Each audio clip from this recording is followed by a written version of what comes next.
I'm guessing that we can start right now because I'm not expecting more people to come in as it's a school time for most of the people. So good morning or evening, but I think it's afternoon. It's Um, good morning today here. Yeah, it's 10 in the morning here. all right, that's very nice. I hope you had a nice start to your day. I will.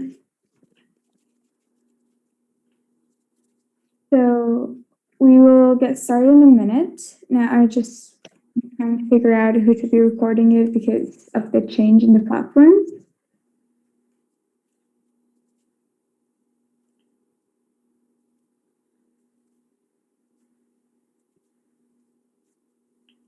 Meg, did you paint that painting that's on your profile?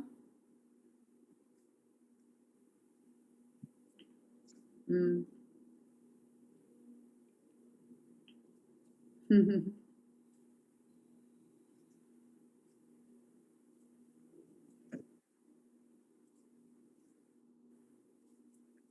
So all right, then we can just get started. So we're pleased to have you as our guest speaker for our very first seminar in Medgeía and to provide a brief introduction about the club. So it's a student-led club that focuses on STEM education, which with the contribution of mentors and industry experts, along with students from diverse backgrounds, where we discuss and hunt for solutions to problems in the healthcare industry. Mhm. And it's our pleasure to invite Ms. Merritt, who's the Executive Director at Steinburg Institute and who has spent years as a leader and advocate for nonprofit organizations focused on healthcare, violence prevention, social justice, and civil rights. She's also served as an Executive Director of American Congress of Obstetricians and Gynecologists, working on to advance public policies to benefit the health and well-being of women and their children. And the format of this webinar is an interactive, as I've mentioned, and we would start with you speaking to the audience and then answering the questions that have been posted by some of the members of the club. And please note that these questions were asked in advance of the webinar, so we can just, I guess, can we start? Okay, great. Well, first, just let me get clear. Do you think I've already received the questions that were? I haven't received the questions, just so you know. Yeah, Okay. I'll be asking them, and I'll also Okay. put in chat as well in case you would like to refer back to the questions. Well, it's really great to be here. I do wish I could see all your faces, but I understand that sometimes we're not always in a place where it feels comfortable having our camera on. My name is Maggie Merritt. I'm the executive director of the Steinburg Institute, as Sarah said, and we are located in California. And we are a nonprofit, independent public policy institute. Our focus is on transforming a very broken mental health system in California. And we're beginning to work more nationally as well as people start to get to know us. We're actually a very small organization. I have a staff of 6 people, but within our team, we have almost 100 years of legislative experience working in the Capitol, making policy change, and really working with different groups. So we get a big bang for our buck. We often say that we have an outsized impact based on, the size of our group. We were founded by a man named Mayor Darrell Steinburg. He is the mayor of Sacramento, which is the capital city of California. And before that, he was the president of the Senate and was an assembly member before that. But he's always been a civil rights activist. He's always been very passionate about mental health and about homelessness and about other issues that are intersecting with the mental health topic. So I'm not exactly sure. I just know that one of the things I was struck by when I received the invitation to join you this morning was that you are a youth-led, student-led organization, and I have to say that I don't think there's any more important voice than the youth voice. And I do believe that it's really becoming obvious across not only California, but the United States, and I think the rest of the world as well, that we can't keep doing what we're doing at this point. We need innovative thought. We need daring leaders. We need people who are kind of breaking through the stigma that keeps us from wanting to talk about mental health, and who are willing to confront the discrimination that is embedded institutionally across the world, I think, around mental health, prioritizing mental health, talking about mental health, researching mental health, ensuring that our pharmaceuticals are as high quality as possible for mental health, just as we do for oncology and diabetes and other physical illnesses. So I just want you to know that I'm really honored by the invitation to kind of be with you right now. And I just hope you never stop, because it really is your energy, it's your thinking, it's your kind of, you're tired of it, right? You're tired of living in a world that isn't listening to what you're needing.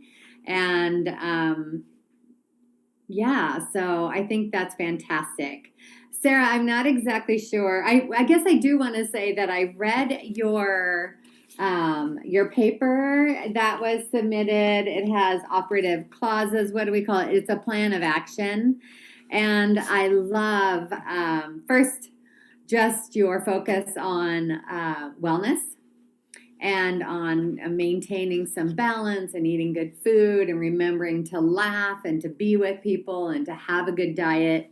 I live with anxiety, and I can tell when I moved from eating meat and carbs to eating more of a green diet, my anxiety, it didn't disappear, but it has really diminished. My quality of life is so much better now just by doing that one thing. So your whole list of operative clauses is really, really spot on, I thought. Is there anything in particular you'd like to hear about, Sarah, or the group would like to hear about? I'm happy to just answer the questions. I know we don't have that much time. We can do, we would love to hear more about your work and, what you're mainly focusing on. But we also have some questions on mental health as well that are ready.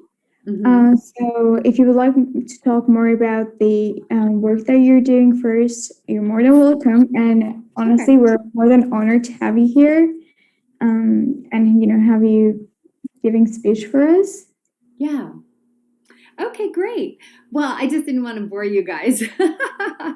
So because we are an independent organization, we are able to, we're kind of agitators.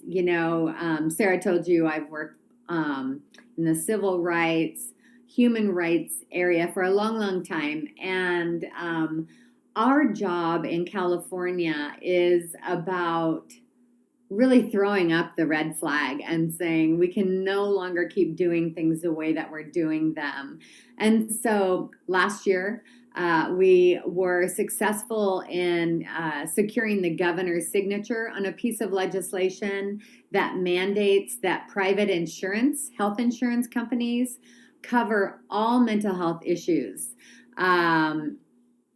Before our bill was signed, they were private payers were only mandated to cover 9 health conditions that fall within the mental health realm, and that didn't include anxiety. That didn't include PTSD. That didn't include eating disorders or drinking disorders.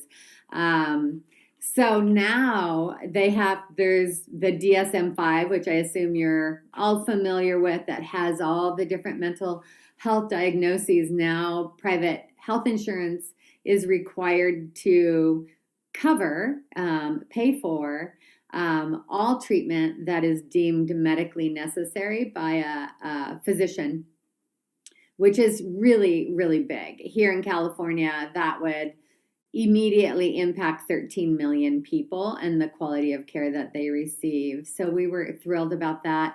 We also were successful in finally getting a peer certification bill signed by the governor. We are one of the last states in the country here to join the best practice that is peer certification.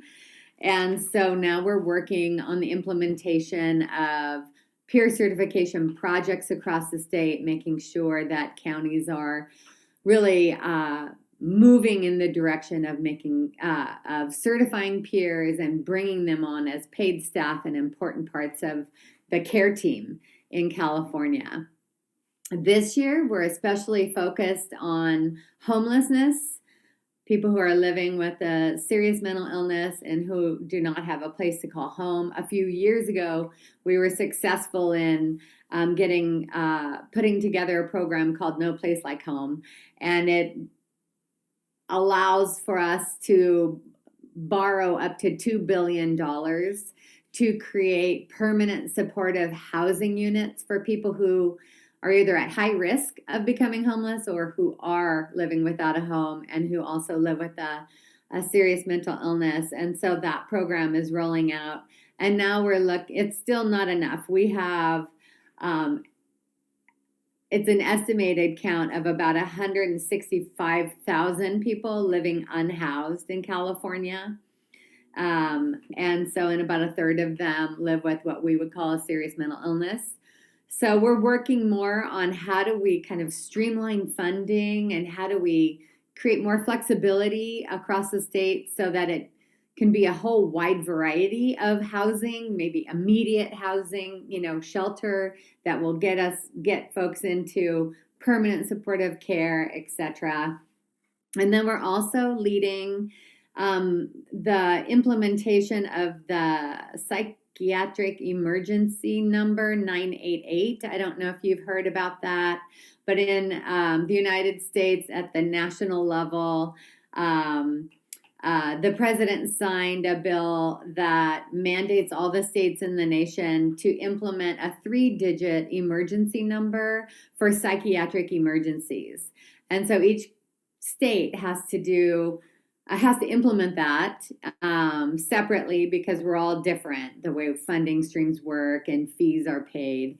But because this year we have a lot of money in the state of California, and so the governor has asked us to put together a proposal that can build on the implementation of 988 in a way that really builds out our crisis care response. Here, we don't have anywhere near enough quality mental health facilities, especially for youth and kids. And we also don't have enough workforce. We have a behavioral health workforce shortage that's very extreme. So we are working very hard actually this week in putting together a proposal that we hope will be accepted by the governor and will ensure that people who have a health emergency, a psychiatric health emergency, receive a health response. What's been happening here is that we only have the 911 emergency number to call. And so then police, who are really not qualified to address a mental health issue, are the ones who are called. And there's been some real tragedies with police shootings, where people have been killed who were having a psychiatric break. And, I always say, we never call a psychiatrist to come to a bank robbery. why would we call a police officer to come to a mental health emergency? So hopefully by July 22, we will, as a nation, have implemented this 3-digit mental health emergency number that will then have mental health professionals responding.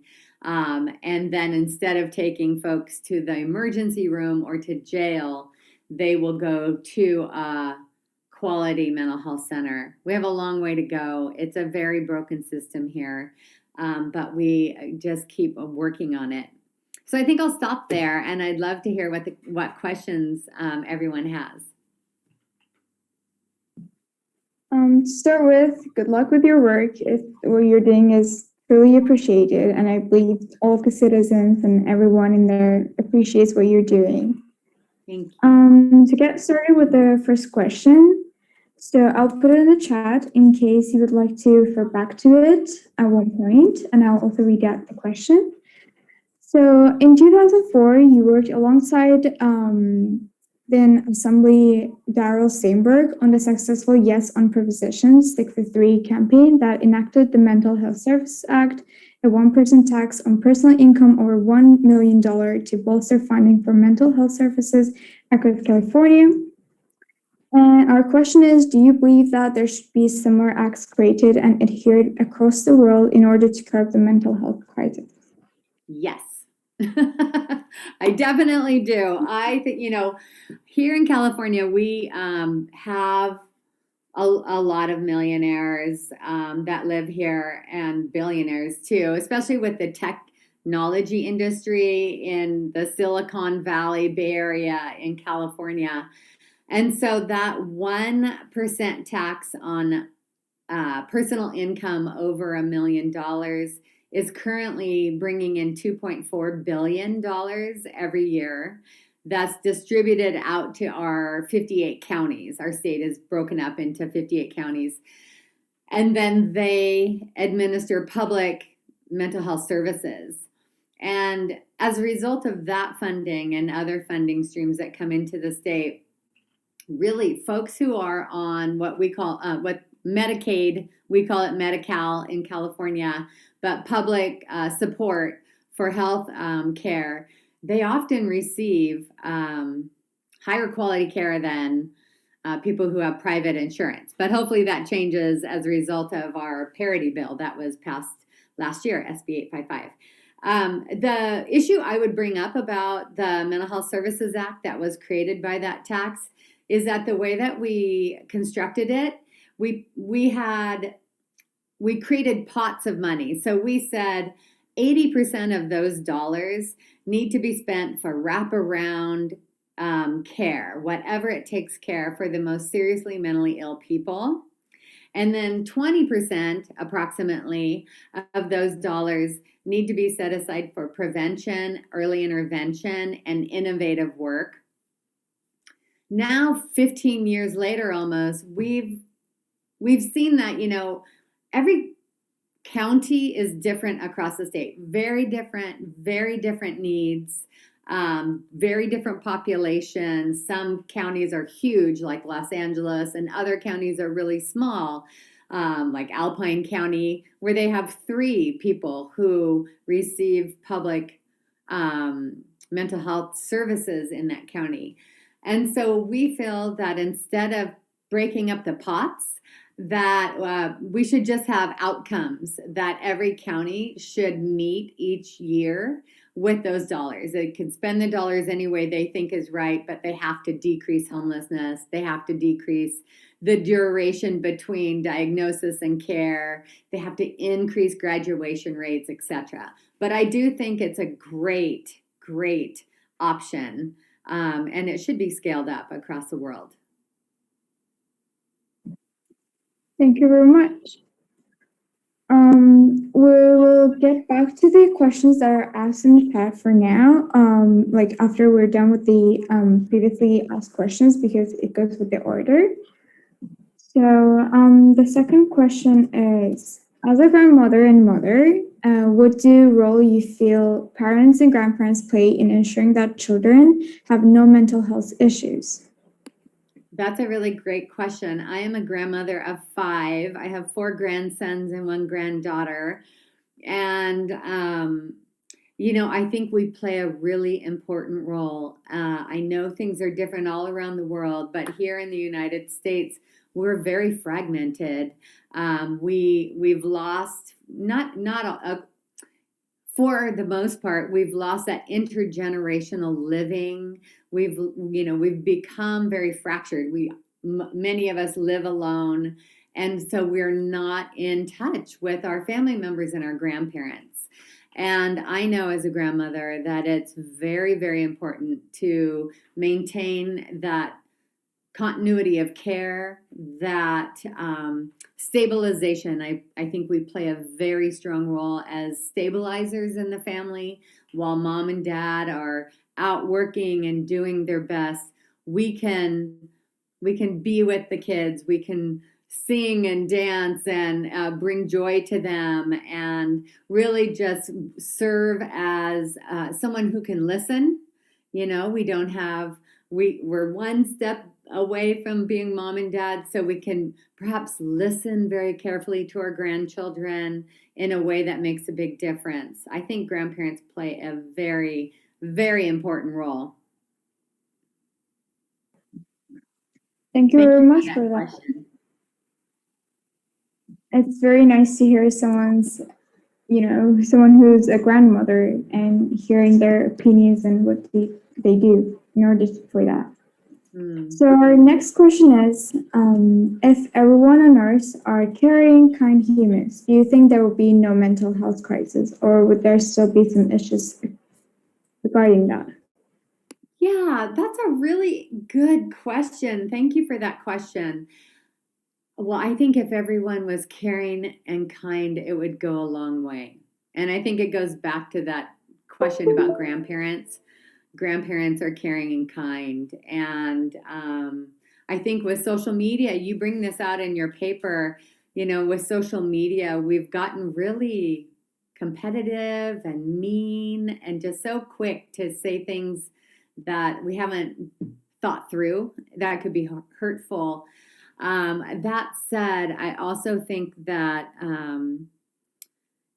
some mental illness is caused by trauma. Of course, we talk a lot about adverse childhood experiences and how those experiences impact our brain and our future health. But then there are also chemical imbalances in our brain sometimes that weren't caused by trauma. So I think just like other physical illnesses, we would still have mental illness in our community, but we would be more able to address because we'd be more thoughtful and more kind and less discriminatory, and there'd probably be a lot fewer cases. There's no doubt about that. If we decrease trauma, especially that early childhood trauma, but all trauma, that occurs as a result of all, domestic violence, or maybe going to war, or, being a police, seeing all the things that we see sometimes. But mostly in our childhood, that trauma that we experience, if that were eradicated, we would go a long way in making advances. Thank you very much for that. And for our last question, that has been previously posted by the members. And you told that you've also read the plan of action, and we would like to know your opinion, about the plan of action that we're making at Medgeía, and what role do you feel that these play in terms of helping people solve critical issues? That is a great question, and I'm so glad you asked it. Well, as I said, I think you did a great job, and I love, just the quality of health issues you bring up about getting out in the sunshine, eating well, laughing, being with people, not drinking and vaping, and doing, all of that, and making sure you're sharing and talking with your friends about how you're feeling and what you're needing. and really paying attention to self-care. That's really important. And the piece I want to turn to where you talk about, yeah, so it is in your operative clauses. So when you talk about, you request the expansion of policies regarding the use of new technologies and data for early diagnosis and to train non-specialists, like all these recommendations, I think are brilliant. It's what people are talking about who are interested in upsetting how things are going right now and changing the way things are going right now. I think that this paper I think this paper should go to decision leaders. And I think that you might consider meeting with decision makers and really present your thoughts as a group about what you think needs to happen and what you really want. So much of so many of the meetings that I'm involved in, we are older people like me, and we're talking about what kind of care youth and kids need and young adults. And, really, we need youth at the table. We need young adults at the table. You are a new generation. You have new and bright thoughts. And it's time we kind of stop talking and we start listening to you. And so I think a paper like this, written by a group like yours, will go a long way in educating decision makers. Yeah, I think it's really important. Thank you very much. It's truly an honor to have you answer all of our questions. If you've got some time, there are actually 2 questions that have just been asked in the chat. So if you've got time, we could check my calendar. I think I have time. I want to have time. Let me just double check my calendar. Yeah, I can.